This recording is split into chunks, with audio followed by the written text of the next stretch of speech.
Hello everyone, welcome back to our channel Sunshine Fortunes Education. मेरा नाम है गुंजन मल्होत्रा और मैं एक ओवरसीज एजुकेशन कंसल्टेंट हूँ। आपसे हम्बल रिक्वेस्ट है, जल्दी से हमारे चैनल को सब्सक्राइब कर लीजिए, नीचे दिए हुए बेल आइकन पर भी हिट कर दीजिए। आज एक बहुत मेजर अपडेट पे हम लोग बात करेंगे ऑस्ट्रेलियन स्टूडेंट वीजा को लेकर। स्टार्टिंग जुलाई 1 2024, जी हाँ, 1 जुलाई 2024, Australia has banned students from filing visa applications from within the country to end what is being called visa hopping. Australia के अंदर से अब स्टडी वीजा की एप्लीकेशन जो है इंटरनेशनल स्टूडेंट्स नहीं कर सकते। Let's break down what this means for international students and temporary visa holders.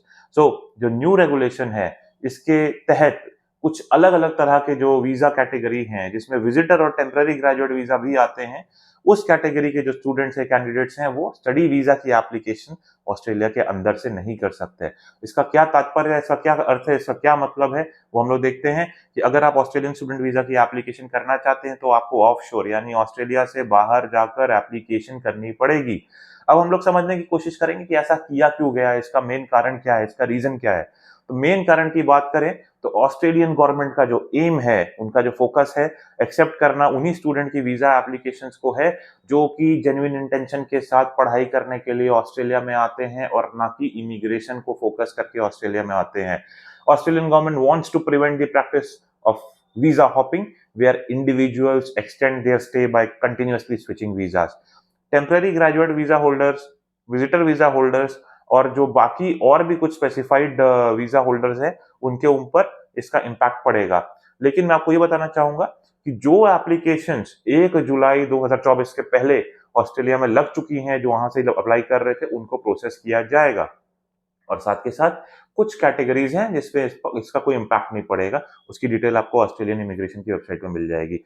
देखिए, वहां की सरकार ने ये भी क्लियर किया है कि टेम्पररी ग्रेजुएट्स जो हैं, उनको या तो ऑस्ट्रेलिया जो है अपनी वीजा के एंड में छोड़ना पड़ेगा, या उनको अपॉर्चुनिटी ऐसी खोजनी पड़ेगी जहां पर एम्प्लॉयर जो है उनकी वीजा को स्पॉन्सर करे, या उनको पीआर की एप्लीकेशन लगा के पीआर लेना पड़ेगा।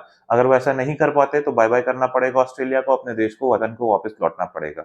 इसके साथ साथ जो नई एक रिपोर्ट सामने आ रही है, उसमें ये पाया गया कि 32% के जो टेम्पररी ग्रेजुएट वीजा होल्डर्स होते हैं, वो वापस पढ़ाई करने की तरफ चल जाते हैं ताकि उनको वीजा मिल जाए, उनका स्टे जो एक्सटेंड हो जाए वीजा के थ्रू, और ऑस्ट्रेलिया में वो लंबे वक्त तक रह सके।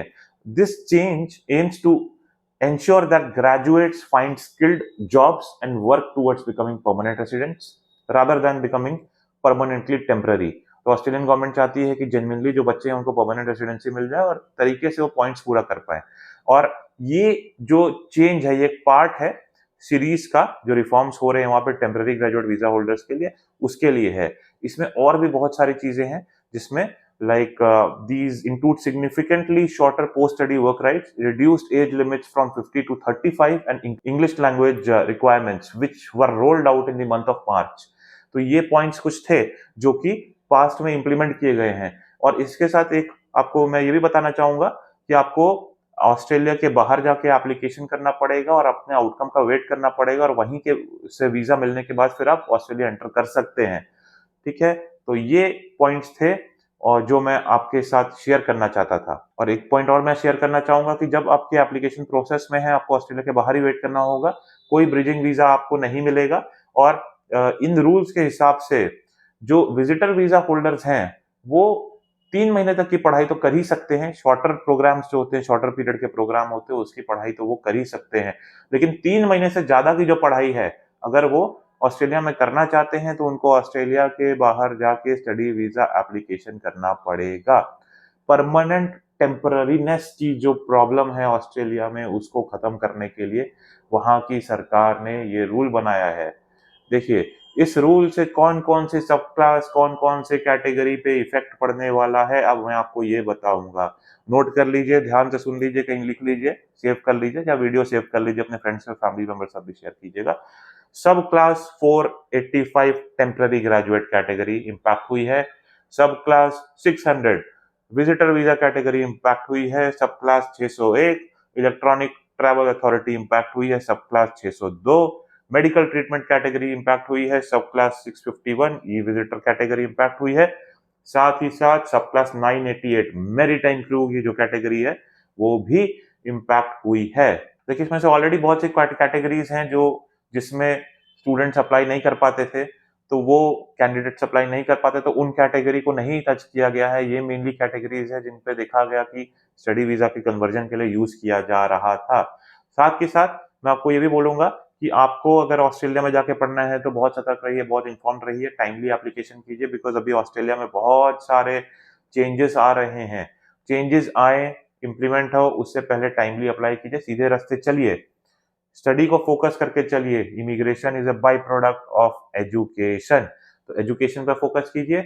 और साथ के साथ अगर आप ऑस्ट्रेलिया या और किसी अच्छी कंट्री में पढ़ना चाहते हैं, काउंसलिंग सेशन चाहिए हमारा, हमारी टीम को कांटेक्ट कीजिए। कांटेक्ट डिटेल्स नीचे डिस्क्रिप्शन में दी हुई है, स्क्रीन के नीचे भी दी हुई है। व्हाट्सएप का जो हमारा लिंक है वो हमारे कमेंट पे पहला कमेंट है, उस पर क्लिक करते ही आप हमारे टीम से ऑटोमेटिकली कनेक्ट हो जाएंगे और हमारी टीम आपको अच्छे तरीके से गाइड कर सकेगी। May God bless you, I wish you very very happy learning.